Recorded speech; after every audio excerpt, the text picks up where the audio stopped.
சொத்தை தன் பெயரில் எழுதி கொடுக்குமாறு கேட்ட மகனுக்கு தந்தையால் நிர்ந்தரிக்கும் சம்பவம் கோவில்பட்டியில் அதிர்ச்சியை ஏற்படுத்தியிருக்கிறது. இதுகுறித்து விரிவாக பார்க்கலாம் இந்த செய்தி தொகுப்பில்.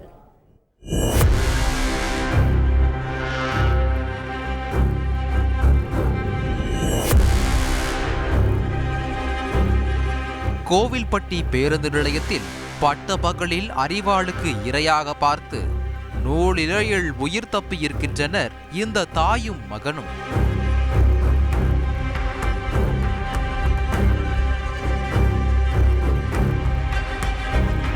மனைவியையும் மகனையும் ஒருவர் பேருந்து நிலையத்தில் வைத்து ஓட ஓட விரட்டி அறிவாளால் வெட்டியிருக்கும் இந்த சம்பவம் கோவில்பட்டியை அதிரச் செய்திருக்கிறது.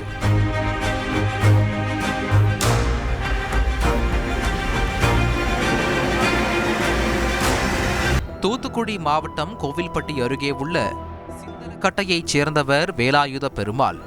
இவர் சொத்து பிரச்சினை காரணமாக தன் மனைவி முத்துமாரி மற்றும் மகன் ராமச்சந்திரனை பிரிந்து கோவில்பட்டியில் உள்ள லாட்ஜ் ஒன்றில் ரூம் எடுத்து தங்கியிருந்ததாக கூறப்படுகிறது.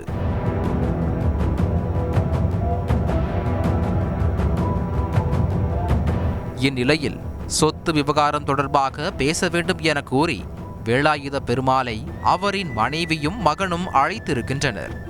அதன்படி குடும்பத்தினர் மூவரும் கோவில்பட்டி கூடுதல் பேருந்து நிலையத்தில் கூடியதில்தான் இந்த விபரீதம்.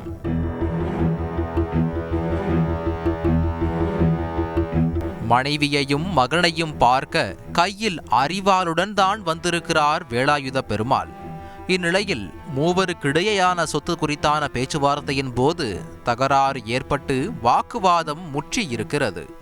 அப்போது மறைத்து வைத்திருந்த அறிவாளை கையில் எடுத்த வேலாயுத பெருமாள் மனைவியையும் மகனையும் ஓட ஓட விரட்டி வெட்டியது கூடியிருந்த மக்களை அதிர்ச்சியில் உறைய வைத்திருக்கிறது.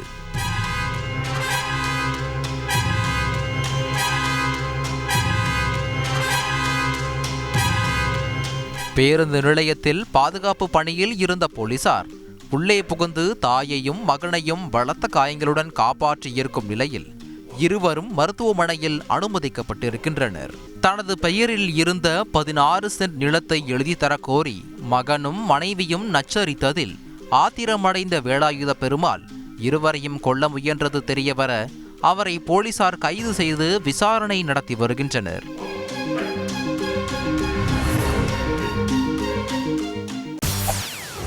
செய்திகளை உடனுக்குடன் தெரிந்து கொள்ள உடனே சப்ஸ்கிரைப் பண்ணுங்க.